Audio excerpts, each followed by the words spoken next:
영의 기도. 기도의 씨름. 가나안 여인은 예수님의 말씀으로 딸이 고침을 받는 순간 그녀는 일시적인 고통뿐만 아니라 자신의 소원에만 집착하는 이기심을 떨쳐버릴 수 있었습니다. 그녀는 겸손한 죄인으로서 값없이 베푸시는 하나님의 은혜에 복종하는 법을 깨달았습니다. 하나님과 야곱의 씨름도 이런 관점에서 바라봐야 합니다. 하나님이 먼저 사람의 모습으로 야곱에게 나타나 씨름을 벌이셨다는 사실에 주목하기 바랍니다.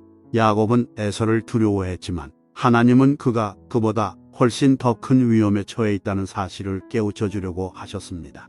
하나님은 야곱을 대적하셨습니다. 그날 밤 야곱에게 요구된 것은 하나님과의 화해였습니다. 하나님은 야곱에게 복을 주시고자 하셨습니다. 하나님은 이미 그를 선택받은 백성의 족장으로 세우기로 작정하셨습니다. 하지만 그 복은 그때까지 보류되었습니다. 야곱이 하나님과 에서와 나이든 아버지에게 죄를 지었기 때문입니다. 그날 밤 하나님은 야곱과 그 죄를 논하고자 하셨던 것입니다.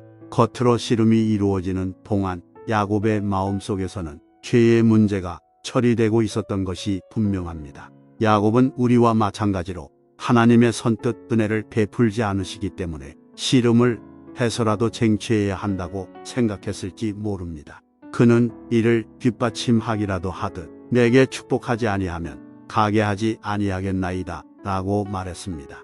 하지만 하나님은 야곱이 죄를 고백하고 화해만 하면 언제라도 복을 줄 준비가 되어 있으셨습니다. 결국 야곱에게서도 앞서 말한 사람들의 경우와 똑같은 결과가 나타났습니다. 야곱은 자신이 구한 것보다 더 많이 받았습니다.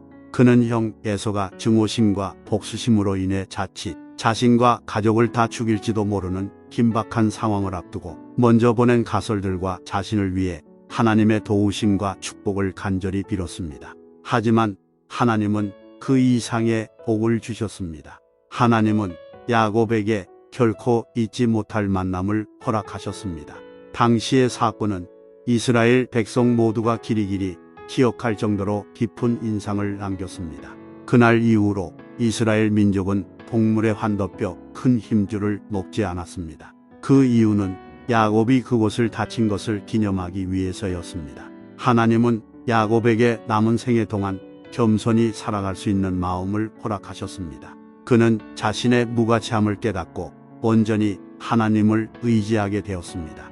그는 완고하고 교활하며 길들이기 어려운 본성을 타고난 탓에 스스로 많은 적을 만들었지만 자신의 연약함을 깨닫고 하나님을 의지한 덕분에 모든 위험에서 벗어날 수 있었습니다.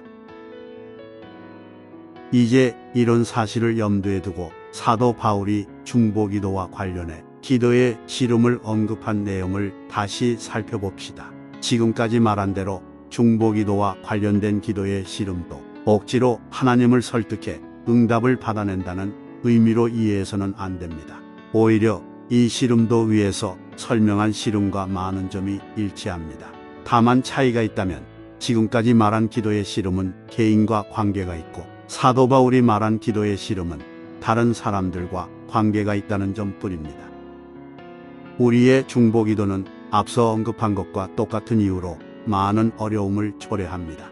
우리가 다른 사람들을 위해 기도할 때 하나님이 우리를 대하시는 방식은 종종 이해하기 매우 어렵거나 아예 불가능합니다. 그 때문에 우리의 씨름은 더욱 치열해집니다.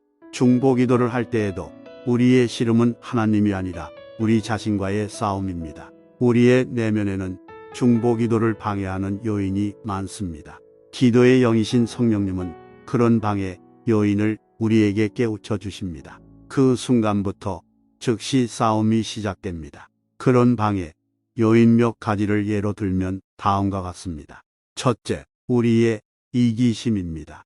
우리가 우리 자신과 우리와 가장 가까운 사람들만을 생각하는 편협한 사고 방식으로 살아가기 때문에 기도의 영이신 성령님은 우리 마음속에 중보기도의 열정을 불어넣을 수가 없으십니다. 이것이 중보기도를 방해하는 요인, 곧 중보기도를 하려는 노력을 종종 제한하거나 불가능하게 만드는 원인입니다. 하지만 성령님은 포기하지 않으시고 그런 죄를 깨우쳐 주십니다. 오직 나만 아는 이기심 때문에 다른 사람들에게 무관심한 우리의 실상을 인정하는 순간 성령님은 그 죄에서 우리를 건져내 공허한 마음을 거룩한 열정으로 가득 채우시고 겸손히 중보기도 드려야 할 제목을 하나씩 생각나게 하십니다. 다만 그런 성령님을 마음에 모시려면 깨어 노력해야 합니다. 예수님은 시험에 들지 않게 깨어 기도하라 마음에는 원이로되 육신이 약하도다 라고 말씀하십니다. 깨어있지 않으면 다른 사람에 대한 열정을 곧 잃고 맙니다.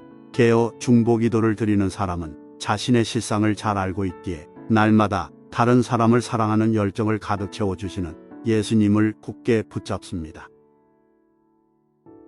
둘째, 편안함을 좋아하는 마음입니다.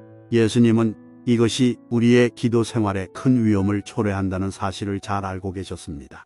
예수님은 누가복음 18장 1절로 8절에서 이 문제를 언급하셨습니다. 그 대목은 항상 기도하고 낙심하지 말아야 할 것을 비유로 말씀하여 라는 말씀으로 시작합니다. 예수님은 겟세마네 동산에서도 깊이 탄식하시며 너희가 나와 함께 한 시간도 이렇게 깨어 있을 수 없더냐라고 제자들을 꾸짖으셨습니다.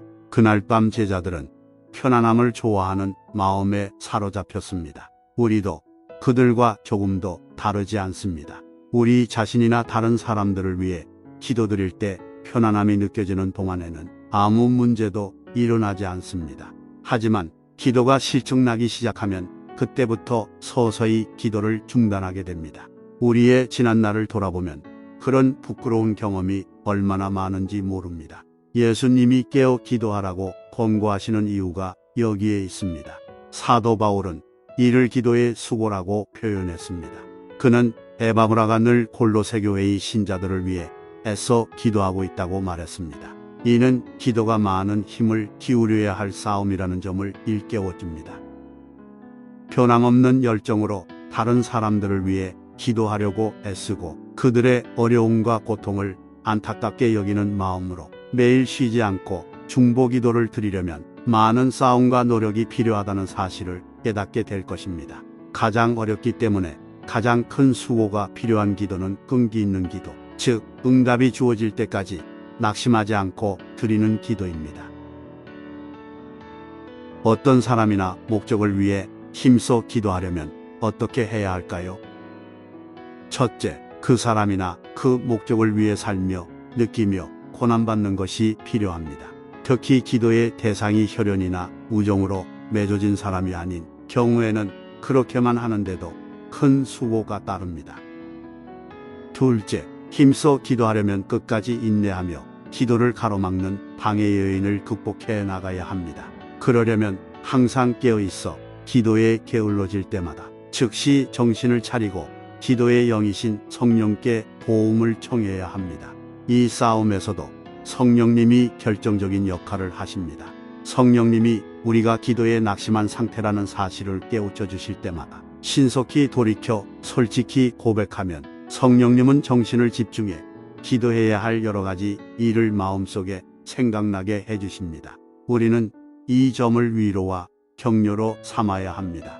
하나님이 우리를 위해 기도의 수단을 마련해 주신 것이 얼마나 은혜로운지를 잊어서는 안 됩니다.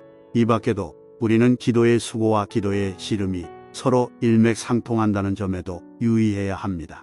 성령님은 먼저 우리에게 힘써 기도할 수 있는 마음을 허락하신 후에 앞에서 언급한 기도의 사역을 감당하게 하십니다.